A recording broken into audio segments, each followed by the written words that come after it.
नमस्कार साथियों, बंधन अकेडमी में आपका स्वागत है। आज मैं आपके लिए लेके आई हूँ ईवीएस के प्रश्न। और आज हम ईवीएस के प्रश्नों को हल करेंगे और ये आपका जनवरी 2021 का पेपर सेट है। तो आज हम ईवीएस के प्रश्नों को हल करेंगे। तो चलो शुरुआत करते हैं। अभी तक अगर आपने चैनल को सब्सक्राइब नहीं किया है तो चैनल को सब्सक्राइब ज़रूर कर लें, क्योंकि डेली आपको प्रैक्टिस सेट दिए जा रहे हैं और आपके पास सीटेट पास करने के लिए बहुत कम समय है। मात्र आपके पास 2.5 महीने का ही समय है। और तो अपनी तैयारी को बेस्ट बनाने के लिए आप प्रश्न पत्रों को हल करते रहिएगा, क्योंकि प्रश्न पत्र अगर आप हल नहीं करेंगे तो पहली बार में ही आपका सीटेट क्लियर करने में मतलब थोड़ा डाउट हो सकता है। क्योंकि आपको अपनी तैयारी के साथ साथ प्रश्न पत्रों को हल अवश्य करना चाहिए, प्रैक्टिस सेट अवश्य लगाने चाहिए। इसके लिए आप हमारे चैनल को सब्सक्राइब भी कर सकते हैं। कहीं दूसरी जगह से भी आप करना चाहें वहाँ से कर सकते हैं। आप बुकों से कर सकते हैं, प्रैक्टिस सेट लगा के भी कर सकते हैं। अगर आप इसके लिए कोई बुक लेना चाहते हैं तो मैं आपको बुक सजेस्ट करा दूँ। यूथ पब्लिकेशन की बुक आती है, तो आप उसको ले सकते हैं। बहुत अच्छी बुक है और उसमें जो भी प्रश्न आते हैं मतलब बहुत अच्छे आते हैं। सारे आपके प्रीवियस ईयर्स के जो प्रश्न होते हैं और सारे प्रैक्टिस सेट उसमें दिए होते हैं। अच्छी बुक है। तो चलो हम अपने टॉपिक पर आते हैं और प्रश्नों को हल करते हैं। सबसे पहला प्रश्न है हमारा, निम्नलिखित में से कौन सा एक भारत का संघ शासित प्रदेश नहीं है। तो इसमें हमारा नहीं पूछा है। ठीक है, जब भी नहीं पूछे तो हमें उसको क्या करना है, हमें उसको नहीं को अंडरलाइन करना है। आप जब भी प्रश्न पत्र सॉल्व करो और जब भी एग्जाम हॉल में जाएं तो आपको इस नहीं को ज़रूर अंडरलाइन करना है। तो इसका राइट आंसर क्या होगा, आप भी कमेंट करके बताया करें, क्योंकि कमेंट करके आप जब बताते हो तो आपको पता चलता है कि आपकी तैयारी कैसी है, किस लेवल की चल रही है, आप कितने प्रश्नों को हल कर पाते हो। तो इसका राइट आंसर हो जाएगा आपका नंबर 3, मणिपुर। मणिपुर आपका संघ शासित प्रदेश नहीं है। अगला प्रश्न देखते हैं, निम्नलिखित में से कौन से कच्चे तेल पेट्रोलियम के उत्पादक हैं। तो इसमें आपका राइट आंसर हो जाएगा नंबर 3, गुजरात और तमिलनाडु। अगला प्रश्न देखते हैं, हमारे देश का संविधान निम्नलिखित में से किसके नेतृत्व में बनाया गया था। तो इसका राइट आंसर क्या होगा, आप कमेंट करके ज़रूर बताएं। तो इसका राइट आंसर हो जाएगा हमारा डॉक्टर भीमराव अंबेडकर, नंबर 3। अगला प्रश्न देखते हैं, पौधों के लिए किए जाने वाले नीचे दिए गए कार्यों पर विचार कीजिए। पौधे को सहारा देना, हुमस प्रदान करना, भोजन संचित या भंडारण करना, पानी और खनिजों को अवशोषित करना। इनमें से जड़ों के क्या कार्य हैं, यानी ये आपके जो 4 कार्य दिए गए हैं इनमें से जड़ों का कार्य क्या है। आपसे क्या पूछा गया है, आपको पूछा गया है इनमें से जड़ों का क्या कार्य है। तो जड़ों का कार्य क्या है, सबसे पहले हम देखते हैं पानी और खनिजों को अवशोषित करना, ये तो जड़ का मुख्य कार्य होता है। ठीक है, तो और फिर है आपका भोजन संचित करना, तो भोजन बनाने का कार्य भी क्या करती है, जड़ें करती हैं। तो हमारा डी और सी, तो आप अगर आप 2 ऑप्शन भी सही करते हो 4 में से तो आपको आपका आंसर मिल जाता है। अब आप देखो सी और डी ये आपका हो गया, और पौधे को सहारा देना, यानी जड़ें आपकी जो होती हैं तो वो पौधे को क्या करती हैं, सहारा देती हैं, टिकाए रखती हैं ज़मीन में। पौधा हमारा जड़ों के सहारे से ही टिकता है। तो हमारा ए, सी और डी राइट आंसर हो जाएगा नंबर 4। अगला प्रश्न देखते हैं, पोचमपल्ली भारत के दक्षिणी राज्य का एक कस्बा है जो सुंदरता से डिजाइन की गई चमकदार रंगों की पोचमपल्ली साड़ियों और विशेष प्रकार की बुनाई, जिसे पोचमपल्ली कहते हैं, के लिए प्रसिद्ध है। ये कस्बा अब किस राज्य का भाग है, आप प्रश्न पढ़ सकते हो। और इसका राइट आंसर क्या होगा, तो इसका राइट आंसर आपका हो जाएगा नंबर 3, तेलंगाना। यानी अब ये किसका हिस्सा है, तेलंगाना का। निम्नलिखित में से खाद्य पदार्थों के उस समूह को चुनिए जिसके प्रत्येक सदस्य में लौह तत्व प्रचुर मात्रा में पाया जाता है। तो आपको आयरन ढूंढना है इसमें।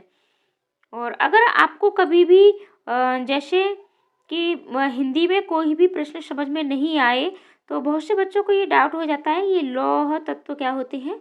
तो आप यहाँ देख सकते हो, ये आपका आयरन है। तो आप इंग्लिश के इसको ज़रूर सॉल्व किया करें। तो अब इसमें आपका क्या हो जाएगा, इसमें आपका राइट आंसर जल्दी से बताइए आपका क्या होगा। आपका राइट आंसर हो जाएगा नंबर 2, आंवला, पालक और गुड़। पालक और गुड़ में आपका सबसे ज़्यादा आयरन पाया जाता है।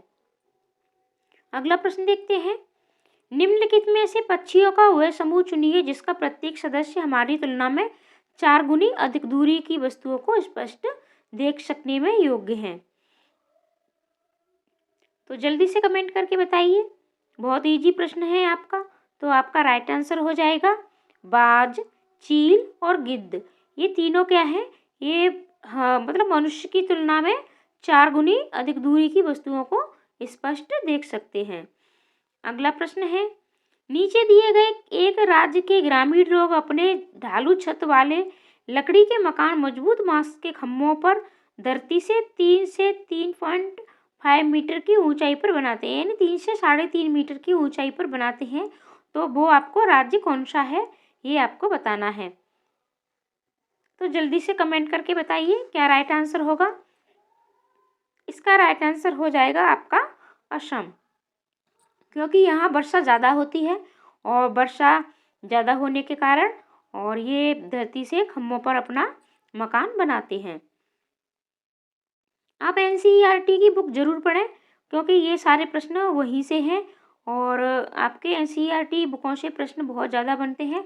आपको कक्षा 4 से यानी 4th से लेके और 6 तक की आपको सारी बुकें पढ़नी, 6 तक नहीं सॉरी 8 तक, यानी 4 से 8 तक की सारी बुकें आपको अच्छे से पढ़नी है।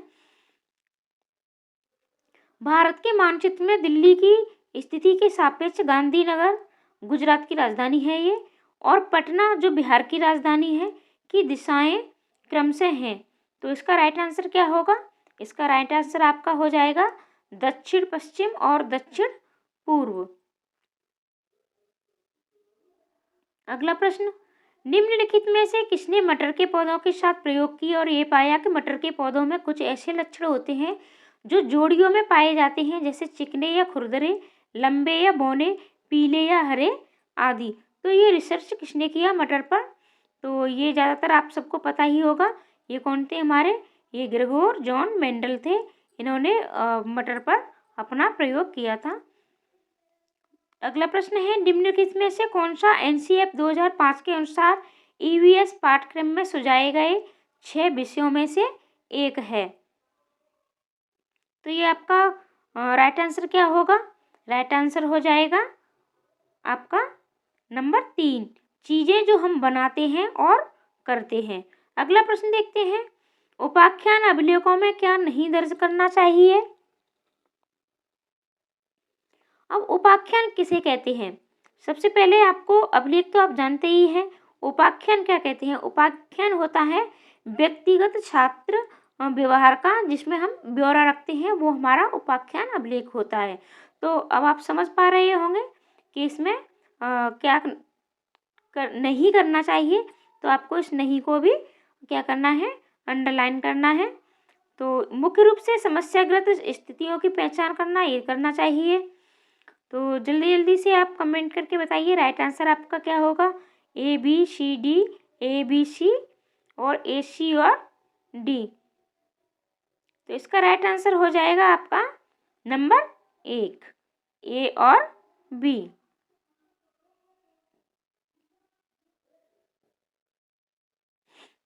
अगला प्रश्न देखते हैं, आप एक एकीकृत ईवीएस कक्षा के लिए कैसे योजना बनाएंगे। अब एकीकृत क्या होता है। एकीकृत होता है कौशल विकास, ठीक है, यानी कौशल विकास के लिए ईवीएस की कक्षा के लिए आप क्या योजना बनाएंगे। तो ये आपके ऑप्शन है, एक पाठ में 2 या अधिक विषय क्षेत्रों को मिलाएंगे, अलग योजना में सभी विषयों को अलग करेंगे, विज्ञान और सामाजिक विज्ञान के लिए अलग अलग अध्यापकों का प्रबंध करेंगे, पर्यावरण विज्ञान के लिए अलग अलग अध्यापक का प्रबंध करेंगे। तो राइट आंसर आपका हो जाएगा नंबर 1, यानी एक पाठ में 2 या अधिक विषय क्षेत्रों को मिलाएंगे। अगला प्रश्न देखते हैं हम, पुनीत ने अपनी कक्षा 5 के शिक्षार्थियों को मानव शरीर की एक रूपरेखा दी है दी और उन्हें भोजन विषय पढ़ाने से पहले पाचन तंत्र को बनाने को कहा। पुनीत चाहता था परीक्षण करना कि शिक्षार्थी नामांकित आरेख बना सकते हैं। जल्दी से आंसर दीजिए। ऑप्शन आपके सामने है कि इसका राइट आंसर आपका क्या होगा। तो राइट आंसर आपका हो जाएगा नंबर 2। हम ज़्यादा व्याख्या नहीं करेंगे क्योंकि फिर वीडियो आपकी लंबी हो जाएगी। आप सिर्फ अपनी तैयारी को जांचिए कि आप कितने प्रश्नों को हल कर पाते हैं, और राइट आंसर मैं आपको बता ही देती हूँ कि राइट आंसर आपका क्या होता है। निम्नलिखित में से क्या रचनात्मक आकलन के संबंध में सही नहीं है। अब इसमें आपका नहीं पूछा है, ठीक है, तो जल्दी से आंसर बताइए, आंसर क्या होगा। तो आंसर आपका हो जाएगा नंबर 1, रिपोर्ट कार्ड के प्रत्येक तिमाही में इसकी सूचना दी जानी है। तो ये आपका नहीं होगा रचनात्मक आकलन में। और छात्रों के प्रगति की निगरानी आपको करनी है, और अधिगम को सुदृढ़ करने के लिए अध्यापक को समय पर कार्रवाई करने में मदद करता है। ये सारी चीज़ें होती हैं। अगला प्रश्न है, स्मिता अपने शिक्षार्थियों को कार्य से संबंधित लैंगिक विषमता और रूढ़वादी छवियों के प्रति संवेदनशील करना चाहती है। स्मिता को निम्नलिखित में से अपनी कक्षा में क्या करना चाहिए। प्रश्न पढ़िए आप अच्छे से और इसका राइट आंसर दीजिए। रूढ़वादी मॉडलों को छात्रों को प्रस्तुत करें, विभिन्न प्रकार के कार्यों के फ्लैश कार्ड दिखाएं, केवल लड़कियों से प्रतिदिन कक्षा को साफ करने को कहें, एक छात्र की मां को कक्षा में आमंत्रित करें जो ऑटो चालक हैं। तो अब इसमें पूछा आपका क्या गया है, रूढ़वादी छवियों के प्रति संवेदनशील करना चाहती है, ठीक है। तो रूढ़वादिता क्या होती है, यानी लड़कियों को लड़कों से भिन्न समझना, ये हमारी रूढ़वादिता होती है। तो इसके सबसे अच्छा उदाहरण क्या होगा, तो इसका सबसे अच्छा उदाहरण होगा, और केवल लड़कियों को प्रतिदिन कक्षा को साफ करने को कहें, ये तो आपका बिल्कुल ही नेगेटिव पॉइंट है, ठीक है। सबसे राइट आंसर आपका हो जाएगा, एक छात्र की माँ जो कक्षा में आमंत्रित करे जो ऑटो चालक है, यानी एक ऐसी महिला जो ऑटो चलाती है, यानी एक विपरीत कार्य है कि एक महिला भी ऑटो चला सकती है।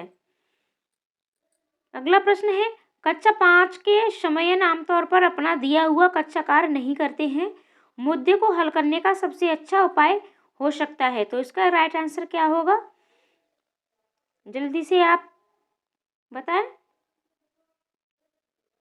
तो इसका राइट आंसर हो जाएगा, यानी कोई भी बच्चा कार्य को क्यों नहीं करता है तो उसकी कठिनाई का पता लगाने और उसके अनुसार कक्षा कार्य को समायोजित करने के लिए उससे बात करें।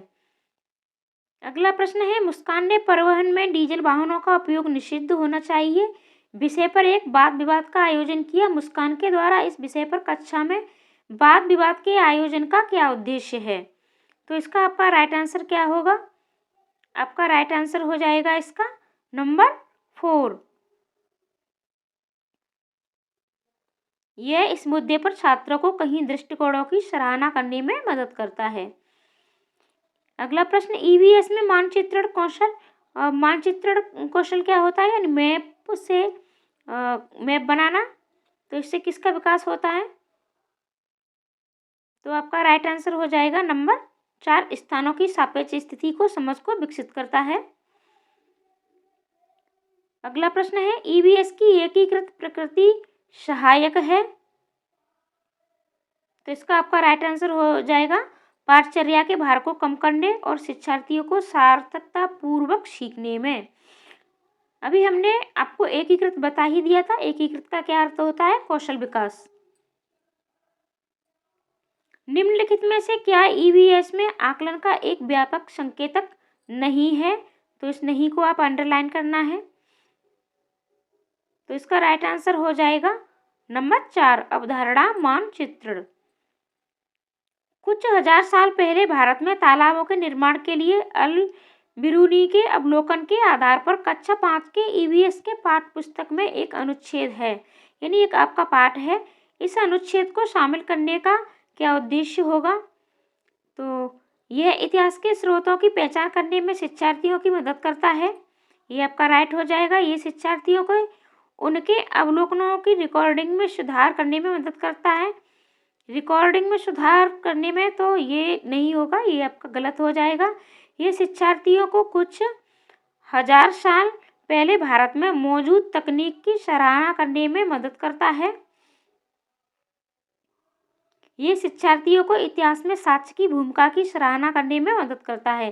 तो ये 1000 साल पहले तकनीक की, ये भी आपका राइट आंसर हो जाएगा।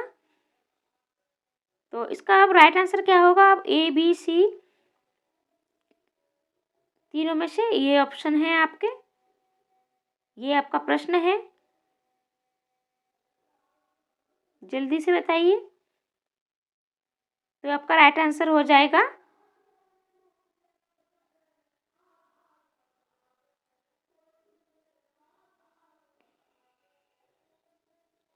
नंबर 2।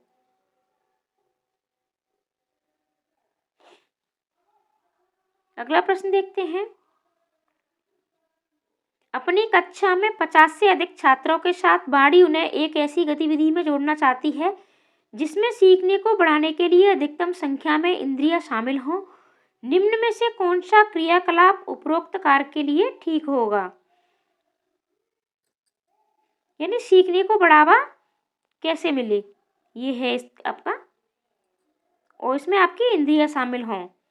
तो इंद्रियां शामिल करने के लिए क्या जरूरी है? कौशलों के प्रदर्शन के लिए समुदाय से संदर्भ व्यक्तियों को आमंत्रित करना, समूह चर्चा को प्रोत्साहित करना, उचित एबी साधन के लिए स्मार्ट कक्षा कक्ष का उपयोग करना, नजदीक के स्थान के लिए क्षेत्र भ्रमण का आयोजन करना। तो नंबर 3 आपका हो जाएगा, नजदीक के स्थान के लिए क्षेत्र भ्रमण का आयोजन करना। अगला प्रश्न है, इकरा अपने शिक्षार्थियों को ईवीएस में समाचार पत्रों और पत्रिकाओं को पढ़ने के लिए क्यों प्रोत्साहित करती है? यानी समाचार पत्र और पत्रिकाएं हमें जरूर पढ़ने चाहिए, इसके लिए प्रोत्साहित वो क्यों करती है? तो इसका राइट आंसर आपका क्या हो जाएगा? इसका राइट आंसर हो जाएगा नंबर 2। ये शिक्षार्थियों को उनके अपने संसार से जुड़ने में सहायता करते हैं। अगला प्रश्न, पर्यावरण अध्ययन में प्रश्न करने को एक युक्ति के रूप में उपयोग किया जाता है। यानी आप जब भी ईवीएस को बच्चों को पढ़ाते हैं तो उसमें जो प्रश्न पूछे जाते हैं तो उसमें वो किस रूप में उपयोगी होते हैं? तो इसका राइट आंसर हो जाएगा कक्षा कक्ष में जिज्ञासा को बढ़ाने के लिए। नीचे दिए गए कौन से एक राज्य में तोरंग का अर्थ है जंगल? तो इसका आपका राइट आंसर क्या हो जाएगा? आपका राइट आंसर हो जाएगा नंबर 4, झारखंड। आपका घर एक्स पर स्थित है तथा आपका विद्यालय वाई पर स्थित है। यद्यपि आपका विद्यालय ठीक सामने है परंतु बीच में व्यस्त राजमार्ग होने के कारण आप सीधे नहीं जा सकते हैं। अतः पहले आप ठीक दक्षिण में 125 मीटर दूर जाते हैं, फिर ठीक पूर्व में 100 मीटर लंबा सुरंग पथ पार करते हैं और अंत में आप ठीक उत्तर में 125 मीटर दूरी पर वाई पर अपने विद्यालय पहुंचते हैं। वाई पर विद्यालय के सापेक्ष एक्स पर आपका घर कहाँ स्थित है? तो इसका राइट आंसर क्या होगा? ये प्रश्न थोड़ा लंबा हो जाएगा अगर इसको सॉल्व करेंगे, तो आप इसको करके खुद देख लें। और इसका राइट आंसर आपका हो जाएगा नंबर 3, 100 मीटर ठीक पश्चिम। आप इस तरीके से इसको सॉल्व कर सकते हो। ये एक्स है और ये वाई है और ये इसके सामने, यानी ये आपका विद्यालय है और ये उसका घर है। लेकिन पहले वो कहा जाता है, ठीक है, पहले 125 मीटर दूर जाता है और पूर्व में 100 मीटर लंबा सुरंग पथ पार करता है। ये इस प्रश्न को आप स्वयं से करें। अगला प्रश्न है, कोई लड़का नागरकोइल से मड़गांव जाने के लिए 4 जून 2020 को किसी रेलगाड़ी में सवार हुआ। ये रेलगाड़ी 22:30 बजे, ठीक है, नागरकोइल से चली और 6 जून 2020 को 4:30 बजे मड़गांव पहुंची। यदि इस समय अंतराल में रेलगाड़ी ने 1145 किलोमीटर की दूरी तय की तो रेलगाड़ी की औसत चाल लगभग क्या होगी? तो ये आपका राइट आंसर हो जाएगा नंबर 2। नीचे दिया गया कौन सा कथन मधुमक्खियों और छत्तों के विषय में सही नहीं है? तो आपको ये नहीं ढूंढना है। तो सबसे पहला है आपका, प्रत्येक छत्ते में एक रानी मक्खी होती है। ये आपका राइट आंसर है। छत्ते में बहुत सारी काम करने वाली मक्खियाँ होती हैं, ये भी सही है। छत्ते में केवल कुछ नर मक्खियाँ होती हैं, ये भी आपकी सही है। अब आपको नहीं ढूंढना है, तो राइट आंसर आपका हो जाएगा। ये भी आपका गलत हो गया, ये भी गलत हो गया, ये भी गलत हो गया, क्योंकि ये सब सही है। आपको गलत ऑप्शन ढूंढना है, तो गलत है आपका ये वाला, और ये आपका राइट आंसर हो जाएगा। अगला प्रश्न देखते हैं, और ये हमारा लास्ट प्रश्न है। आज हम मिर्ची के बिना भोजन की कल्पना भी नहीं कर सकते हैं। इसे व्यापारी हमारे देश में लाए थे, यानी कहाँ के व्यापारी हमारे देश में इसे लेके आए थे। तो इसका राइट आंसर आपका क्या होगा? आपका राइट आंसर हो जाएगा नंबर 3, दक्षिणी अमेरिका से। तो ये कुछ आज प्रश्न थे जो हमने हल किए, और आशा करती हूँ वीडियो आपको अच्छी लगी होगी। तो अपने दोस्तों को भी अवश्य शेयर करें, और चैनल को अगर आपने अभी तक सब्सक्राइब नहीं किया है तो सब्सक्राइब भी करें, क्योंकि आपको डेली ऐसे ही प्रैक्टिस सेट मिलेंगे, और साथ ही साथ मैं कंटेंट पर वीडियो आपको दे रही हूँ। और मैं आपको मतलब डेली प्रैक्टिस सेट मिलते रहेंगे। और अभी आगे थोड़ा, अभी दीपावली चल रही है, तो दीपावली के बाद आपको मैं डेली 2 प्रैक्टिस सेट दिया करूँगी। प्रैक्टिस सेट आप ज़रूर लगाइएगा, क्योंकि प्रैक्टिस सेट लगाने से आपकी जो तैयारी है वो बहुत ज़्यादा एकदम मजबूत होती है, और आपको पेपर हल करने में मदद भी मिलती है। तो आप जब भी परीक्षा हॉल में बैठोगे तो आपको ऐसे ही फीलिंग बिल्कुल भी नहीं आएगी एग्ज़ाम देने जैसी, अगर आप डेली प्रैक्टिस सेट लगाते हो। प्रीवियस ईयर्स के प्रैक्टिस सेट आप ज़रूर हल करें। तो मिलते हैं अगली वीडियो में अगले टॉपिक के साथ। पूरी वीडियो देखने के लिए धन्यवाद।